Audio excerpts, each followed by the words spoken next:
오늘은 도대체 어떻게 남편이 아내의 육신의 구세주인가? 라는 제목으로 오늘의 말씀에 대해서 나누고자 합니다. 오늘의 본문은 아주 큰 신학적인 딜레마를 안겨주고 있습니다. 그것은 지금까지 우주적 교회, 즉 유니버셜 처치를 설명하던 본문이 갑자기 이 이상적이고 신비적인 교회의 원형적 개념을 바로 이 지구상에 존재하며 활발히 실행되고 있는 인간의 제도, 즉 결혼과 비교를 하시는 것입니다. 완벽하며 이상적인 교회와 지구상에 실체가 있는 실제로의 결혼을 비교한다는 것은, 그러니까 완벽한 이상으로의 개념으로의 교회를 설명하시다가 그것을 어찌 보면 누구나 누리고 있는 결혼 생활에 비유를 한다는 것은, 지금까지 설명하시던 이 교회가 이상적이고 추상적이고 우주적인 개념으로의 교회라기보다는 실제적인 지상교회를 역시 설명하는 것이었거나, 우리가 누리고 있는 이 결혼이 이 완벽한 교회, 주 예수 그리스도의 몸에 필적할 만큼의 어마어마한 가치가 있던지 아니면 이 둘 다든지 하다는 것이기 때문입니다. 이것은 잘 생각해 보시면 이런 얘기가 됩니다. 신적이고 거룩하고 하나님적인 이상적인 유니버셜 처치와 건강하고 정상적인 남자와 여자라면 어느 정도 나이가 차면 누구나 다 누리는 어찌 보면 평범한 결혼이 서로 공통적으로 가지고 있는 신적이고 거룩하고 하나님적인 무언가가 있다는 이야기이기 때문입니다. 쉽게 말하면 이 결혼이 단순한 인간의 제도가 아니라 거룩한 것이라는 이해가 가능하다는 것입니다. 결혼이 어떻게 거룩할 수 있습니까? 인간이 다 죄인들인데 죄인들이 모였다고 무슨 선한 것이 나오겠습니까? 이렇게 반문할 수 있습니다. 하지만 성경이 분명히 적고 있는 것은 이 죄인인 우리의 모습은 하나님의 형상을 따라서 지어진 거룩한 존재임을 역시 증거하고 계시다는 것입니다.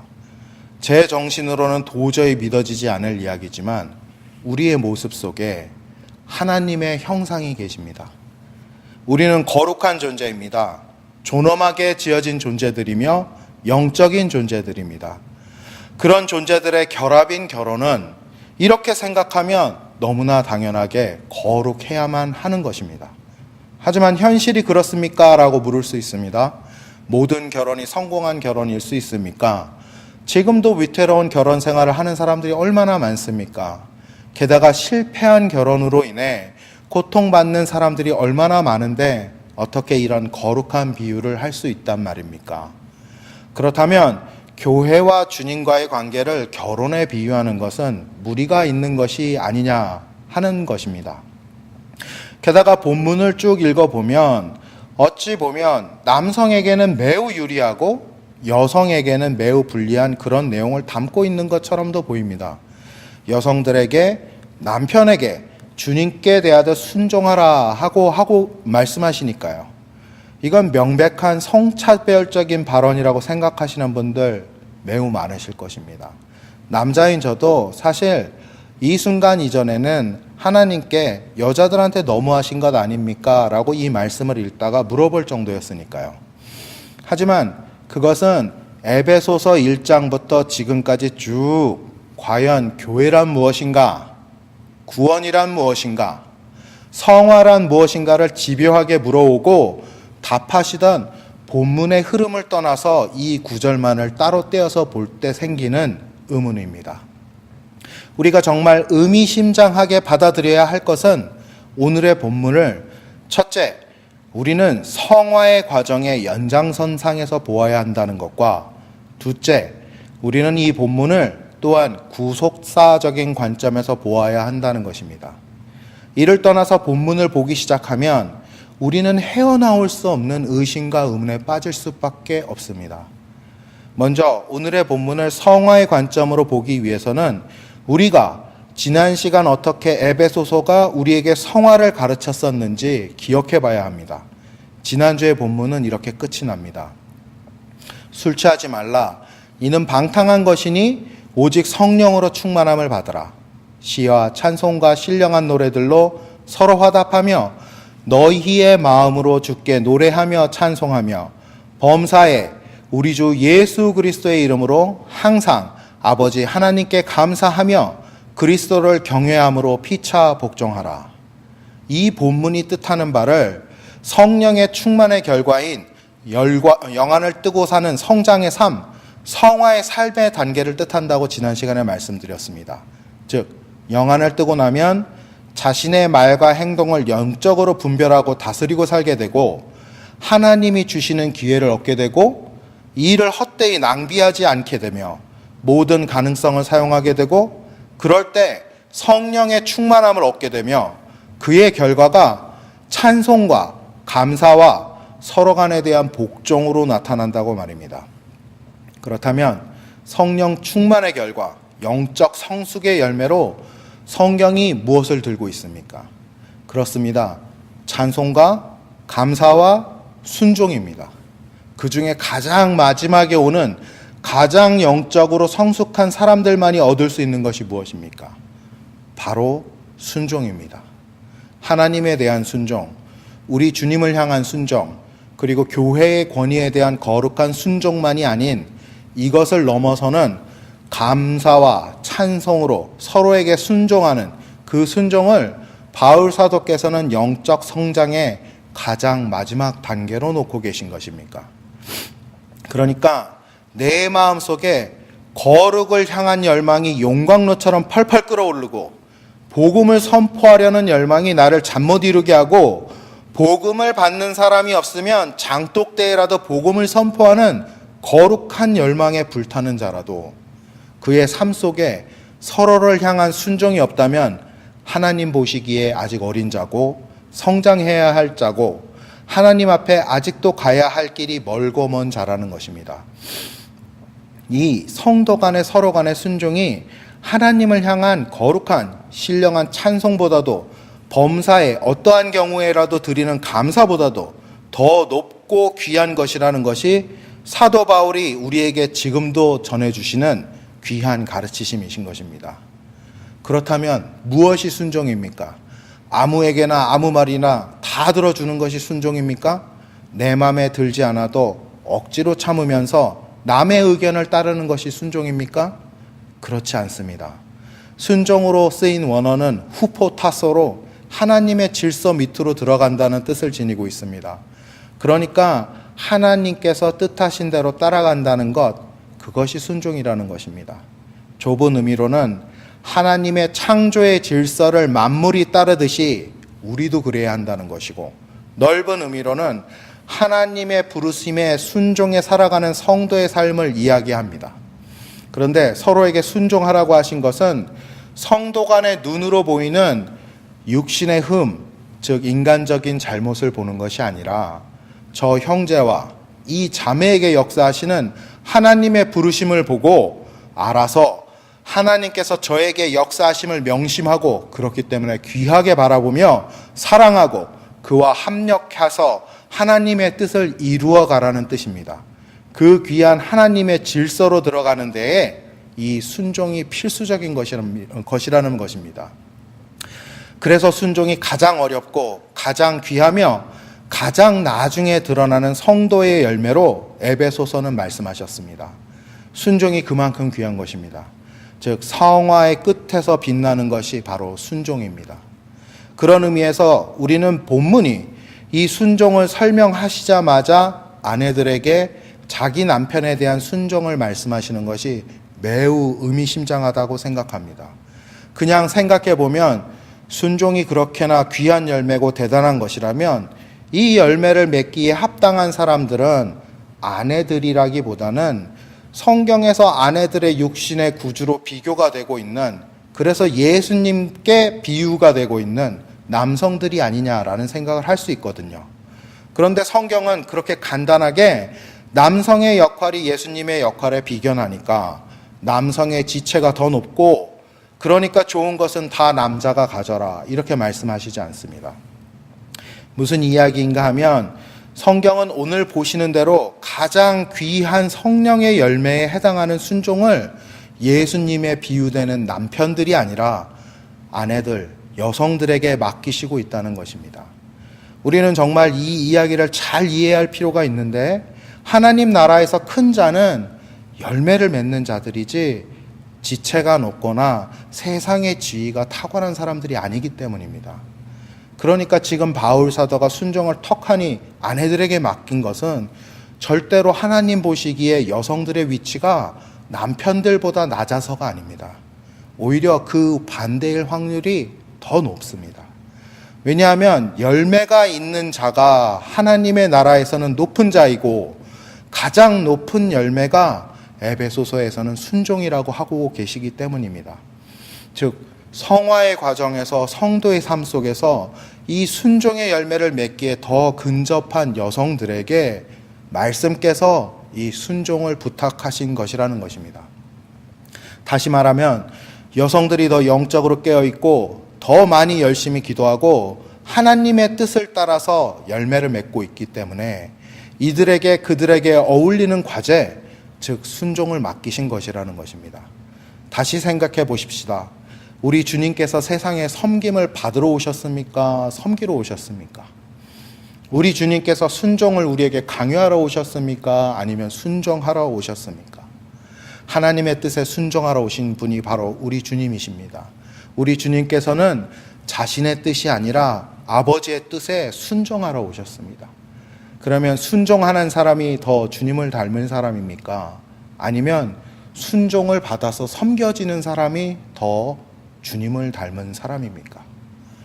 당연히 순종하고 섬기는 사람이 예수님을 더 닮은 사람입니다. 그러면 우리는 어떤 결론을 내릴 수 있습니까? 에베소서는 여성을 더 성화에 근접한 것으로 보고 더 귀한 일을 맡기신 것이라고 할 수 있지 않겠습니까? 이것이 성화의 관점에서 오늘의 본문을 접근해 가는 것입니다. 여성이 남성보다 밑에 있어서 순종을 하라고 강요하시는 것이 아니라는 것입니다. 그런데 오늘의 본문을 이런 성화의 관점에서만 보게 되면 절대적으로 중요한 또 다른 성경의 메시지를 놓치게 됩니다. 그러니까 여성이 더 영적이고 더 성령의 열매인 순종의 열매를 잘 맺는 귀한 존재임을 깨닫는 것만으로는 본문이 제시하는 큰 그림을 놓칠 수 있습니다. 무슨 이야기인가 하면, 이 관점에만 집착하면 도대체 어떻게 나의 남편이 예수님께서 교회의 머리이시듯 아내의 육신의 구주가 되는지 알 길이 없다는 것입니다. 아내가 남편보다 더 나은 것 같은데 어떻게 남편이 아내의 육신의 구주가 될 수 있단 말입니까? 이 말씀을 알기 위해서 필요한 것, 그것은 바로 구속사적인 관점에서 보는 오늘의 본문입니다. 구속사적인 관점이라고 하면 이것은 하나님께서 인간을 위해서 태초부터 세우고 계신 모든 구원의 계획을 통틀어서 말씀하시는 겁니다. 또 좁게 생각하면 우리 주님께서 인간을 죄악에서 구원하시고자 이 땅에 오시고 복음을 가르치시고 십자가에서 못 박혀 죽으시고 부활하시고 승천하시며 세상을 심판하러 다시 오시는 그 주님의 사역을 말씀하시기도 하는 것입니다. 저는 먼저 넓은 관점에서의 구속사적인 관점을 가지고 본문을 보길 원합니다. 하나님께서 아담을 만드시고 이브를 만드시기 전에 이런 말씀을 하십니다. 여호와 하나님이 이르시되 사람이 혼자 사는 것이 좋지 아니하니 내가 그를 위하여 돕는 배필을 지으리라 하시니라. 여기서 말씀하시는 돕는 배필이 누구를 말하는 것입니까? 그렇습니다. 하와를 이야기하는 것이고 또 여자, 아내를 이야기하는 것입니다. 여기서 질문이 생깁니다. 중요한 질문입니다. 돕는 배필이라고 하나님께서 말씀하셨는데 도대체 무엇을 돕는다는 것입니까? 집에서 살림하면서 남편을 도우라고 하시는 말씀입니까? 내조 잘하면서 남편의 길을 살려가면서 가정을 잘 꾸리라고 이런 말씀을 하신 것입니까? 저는 말씀드린 대로 구속사적인 관점에서 이 말씀을 보기를 원한다고 말씀드렸습니다. 하나님의 구속사란 하나님께서 우리 인간을 구원하시기 위해 행하시고 계획하신 모든 것들을 말하고 하나님의 가장 큰 관심이 우리 죄인들의 구원에 있다는 것을 말하는 것입니다.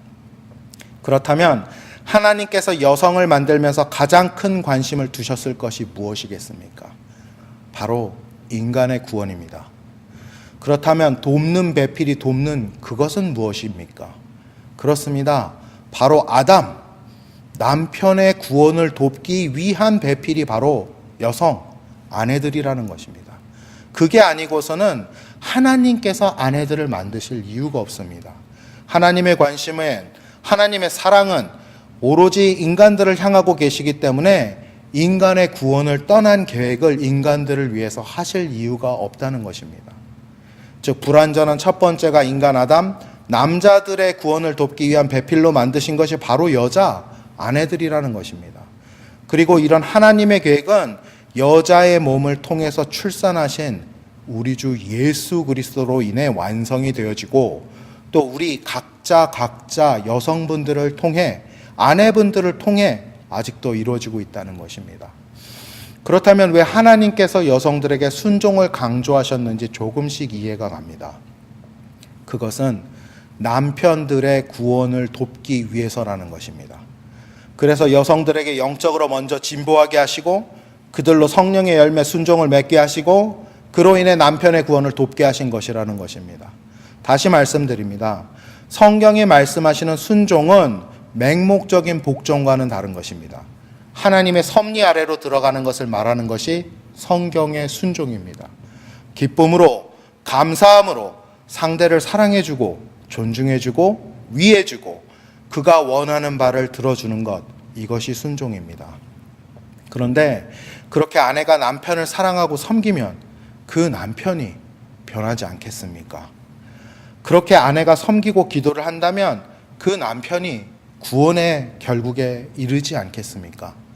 만약에 그렇게 섬기고 사랑해주고 이뻐해주고 기도해줄 때 영죽을 나의 남편이 구원에 이르게 된다면 아내분들은 남편에게 순종하시겠습니까? 순종하지 않으시겠습니까? 저 영혼을 살리기 위해 하나님께서 특별히 여성들에게 더 허락하신 성령의 열매, 순종의 능력을 발휘하지 않으시겠냐는 것입니다. 당연히 나에게 허락된 순종의 능력을 발휘하실 것입니다. 그래서 남편의 구원을 완성하도록 도울 것입니다. 그것을 사랑 많은 여성들의 본성으로 하나님께서 태초부터 새겨놓으셨다는 것입니다.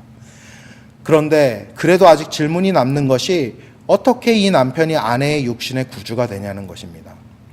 방금 우리는 남편의 구원을 위한 돕는 배필이 아내들이라고 말씀드렸습니다.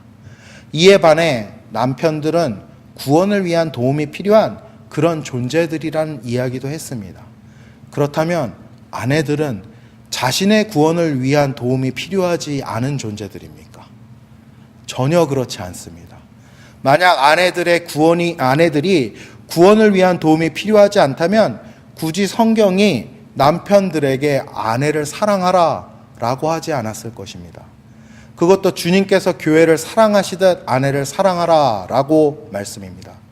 무슨 이야기인가 하면 성경의 말씀이 구원에 필요하지 않은 일을 우리에게 행하라고 명하지 않는다는 것입니다. 그러니까 남편들의 아내 사랑은 단순히 도덕적인 명령이 아니라 구속사적인 의미가 있어야 한다는 것입니다. 예수님께서 교회를 사랑하신 것이 무슨 의미가 있다고 오늘의 본문은 적고 있습니까? 바로 교회를 깨끗하게 하고 거룩하게 하고 영광스럽게 하셨다고 적고 있지 않습니까? 그렇다면 남편들이 아내를 주님처럼 사랑하면 어떤 결과가 생기겠습니까? 아내를 흠이 없게 하고 거룩하게 하고 영광스럽게 한다는 것입니다. 다시 말하면 아내의 순결과 거룩과 영광은 남편이 아내를 사랑할 때 아내에게 주어진다는 것이고 그 남편의 아내 사랑은 예수님이 교회를 사랑하시는 바로 그 사랑과 본질상 같은 것이어야 한다는 것입니다. 즉 예수님의 교회 사랑이 교회의 구원을 위한 것이듯 남편의 아내 사랑도 아내의 구원을 위한 것이어야 한다는 것입니다. 그러므로 이 사랑은 나의 아내가 내 눈에 좋아 보이고 이뻐 보여서 사랑하는 반응적인 사랑을 이야기하시는 것이 전혀 아닙니다. 이 사랑은 주님의 사랑과 같이 희생을 전제로 하는 사랑입니다. 주님께서 교회를 위해 모든 것을 주셨듯 남편도 아내를 위해 모든 것을 주셔야 한다는 말씀이신 것입니다. 그리고 그것이 아내들의 구원을 위해 필요하다는 것입니다. 그러니까 아내들이 남편을 순종함으로 섬길 때 남편들이 구원의 도움을 받듯 남편들의 희생을 통한 아내 사랑이 아내들의 구원을 돕는다는 것입니다. 우리 주님의 사랑을 남편의 희생을 통해 보게 된다는 것입니다. 그렇기 때문에 하나님께서 그렇게 만드신 덕에 지금도 남편들은 뼈 빠지게 밖에서 일하고 그러고도 가족을 보호하고자 무슨 일이든 하고 있는 것입니다. 힘을 쓰기도 하고 높은 곳에 오르기도 하고 잠을 자지 않기도 하는 것입니다. 그게 남자입니다. 사랑하는 성도 여러분, 하나님께서 이 지상에서 우리에게 허락하신 모든 것은 모두 우리의 구원을 위한 것임을 믿으시기 바랍니다. 하나님께서 우리에게 자녀를 주셨음을 감사합시다. 얼마나 사랑스러운 자녀들입니까? 하지만 나의 자녀를 나의 원껏 사랑하는 데서 멈추지 마시고 나의 자녀를 자랑스러운 모습으로 양육하는 데서 멈추지 마시고 나의 자녀들을 사랑하는 나의 모습을 통해서 나를 이와 같이, 아니 이보다 더 사랑하시는 하나님의 모습을, 우리 주님의 사랑을 깨달으시기 바랍니다. 하나님께서 우리에게 자녀를 허락하신 것은 우리가 우리의 자녀를 통해 우리를 사랑하시며 또 우리로 인해 마음 아파하시고 우리 때문에 걱정하시고 안타까워하시는 하나님의 마음을 깨닫게 하시기 위한 것임을 명심하십시오. 우리의 자녀 사랑보다 훨씬 더 높고 넓고 깊은 하나님 아버지의 사랑을 자녀를 사랑하는 나의 모습을 통해 깨달으시기 바랍니다. 그것이 하나님께서 우리에게 자녀를 허락하신 가장 큰 이유입니다. 그러므로 우리의 자녀 사랑도 하나님의 사랑을 닮아가야 합니다. 우리 눈에 이쁜 자식 사랑만이 아닌 정말로 우리 자녀의 구원을 위해서 해줄 수 있는 모든 것을 다하는 사랑이 되어야 할 것입니다. 하나님의 나라를, 우리 주님의 사랑을 가르치고 보여주고 들려주며 사랑하고 또 같이 울어주는 그런 사랑의 모습으로 우리는 나아가야 할 것입니다. 그런데 우리의 자녀 사랑만 하나님의 사랑을 닮아가야겠습니까? 우리 자녀들만 하나님의 자녀로 성장하는데 도움이 필요한 그런 존재들입니까? 나의 자녀가 하나님의 자녀로 성장하는데 부모들의 도움이 필요하다면 나의 남편은 그런 도움이 필요하지 않겠습니까? 나의 아내도 그런 도움이 필요하지 않겠습니까? 우리 모두는 우리의 구원을 위해 서로 도움이 필요한 그런 존재가 아니겠습니까? 나의 자녀를 통해서 우리가 하나님이 나를 사랑하시는 그 사랑을 깨닫듯 나의 자녀를 통해서 하나님께서 나를 안타까워하시는 그 아픔을 공감하게 되듯 나의 남편을 통해서, 나의 아내를 통해서 나를 사랑하시는, 나를 안타까워하시는, 나를 마음 아파하시는 그 주님을 만나시기를 축원드립니다. 나의 남편과 아내를 통해서 만나게 되는 주님을 통해서 우리가 서로 더욱더 사랑하게 되길 원하고, 우리가 더욱더 서로 순종하며 우리가 더욱더 서로를 위해 희생하기를 원합니다. 하지만 마음은 원이로되 육신이 말을 듣지 아니하듯 나의 남편에게서 나를 향한 희생이 보이지 않고 나의 아내에게서 나를 향한 순종이 보이지 않습니다. 그것이 문제입니다. 나의 아내를 위해 더 희생해야 하고 나의 남편을 위해 더 순종해야 하는데 그럴 마음이 잘 생기지 않습니다. 그것이 문제인 것입니다. 당연히 그렇습니다. 인간의 눈으로 나의 아내를 보고 나의 남편을 보면 누구에게서나 흠이 보이고 그렇기 때문에 순종할 마음도 희생할 마음도 안 생기는 것입니다. 그렇다면 애초에 성경이 우리 주님과 교회와의 관계를 결혼해서 찾는 것이 무리가 아닌가 의문도 가고 심지어는 말씀 때문에 상처도 받습니다. 결혼이 그렇게 거룩한 것이라면 부부들의 관계는 왜 언제나 크나 작으나 문제들이 있느냐 말입니다. 하지만 우리가 직시해야 할 것은 성경이 이런 현실적인 문제에 눈을 감고 있지 않다는 것입니다. 예수님께서도 결혼을 두시고 말씀하실 때에 마태복음에서 그런즉 이제 둘이 아니요 한 몸이니 그러므로 하나님이 짝지어 주신 것을 사람이 나누지 못할지라 하시니 그렇게 말씀하셨지만 바로 이어서 음행의 경우에는 이 결혼이 지속되지 않을 이유가 됨을 말씀하셔서 결혼의 거룩함과 동시에 결혼이 깨어질 수도 있는 그런 것임을 말씀하셨습니다. 율법을 어겨서는 안 되지만 모든 인간이 죄인인 것처럼 결혼도 깨져서는 안 될 거룩한 것이지만 하지만 깨어질 수도 있는 그런 것임을 우리 주님도 알고 말씀하셨다는 것입니다. 안타까운 일이지만 그것이 하나님의 뜻과는 다른 현실입니다. 그래서 결혼은 성화의 과정으로 이해되어야 합니다. 성화는 성화에 이를 수도 있지만 이르지 못할 수도 있는 그런 것이기 때문입니다. 성경은 다시 말씀드리지만 절대 모든 일에 장밋빛이지 않습니다. 우리의 구원도 주님을 믿는 자와 그렇지 못하는 자가 분명하게 구별이 되듯이 성화도 이르는 자와 그렇지 못한 자가 있으며 천국에서도 상급이 있는 자와 그렇지 못한 자가 분명히 있다고 가르치십니다. 하지만 우리가 소망을 둘 수 있는 것은 이 결혼을 놓고 우리 주님께서 주님과 교회에 나눠질 수 없는 결합을 말씀하셨다는 것입니다. 우리 주님께서 절대로 교회와 주님과의 결합을 실패하도록 하실 리가 없듯 우리도 하나님께서 우리의 결혼을 주님께서 교회를 이끌어 가시듯 그렇게 인도하시길 바랄 수 있기 때문입니다. 결혼은 거룩한 것입니다. 그렇지 않다면 주님께서 교회와 주님의 연합을 결혼에 비유하실 리가 없기 때문입니다. 문제는 언제나 죄된 인간입니다. 하나님께서 인간을 죄를 지어서는 안 되는, 그래서 죄를 지으면 죽고야만 하는 순결한 모습으로 만드셨습니다. 하지만 그럼에도 불구하고 모든 인간이 죄를 지어 모든 인간이 범죄한 죄인이든 완전하지 못한 결혼도 존재합니다. 아니, 우리 모두의 결혼이 하나님의 은혜 밖에서는 전혀 완전하지 못합니다. 그래서 우리는 더더욱 서로 간의 도움이 필요한 것입니다. 아내든 남편이든 완벽하지 않습니다. 구원에 이르기에 도움이 필요하고 결혼을 이뤄가기에 도움이 필요합니다. 인간이 죄인이라는 것은 인간이 스스로는 구원에 이를 수 없는 도움이 필요한 불완전한 존재들이라는 이야기입니다. 그래서 우리는 더더욱 주님이 필요합니다. 주님께서 도와주시지 않으면 우리가 어떻게 순종과 희생의 열매를 맺을 수 있겠습니까? 우리 죄인이 어떻게 결혼 가운데 보여주시는 하나님의 구원의 계획을 깨달을 수 있으며 실천할 수 있겠습니까? 나의 남편의 도움을 어떻게 도울 수 있으며 나의 아내의 구원을 어떻게 도울 수 있겠습니까? 이 모든 것은 다시 에베소서 2장 8절로 돌아가야 해결이 됩니다. 너희는 그 은혜에 의하여 믿음으로 말미암아 구원을 받았으니 이것은 너희에게서 난 것이 아니요 하나님의 선물이라. 그렇습니다.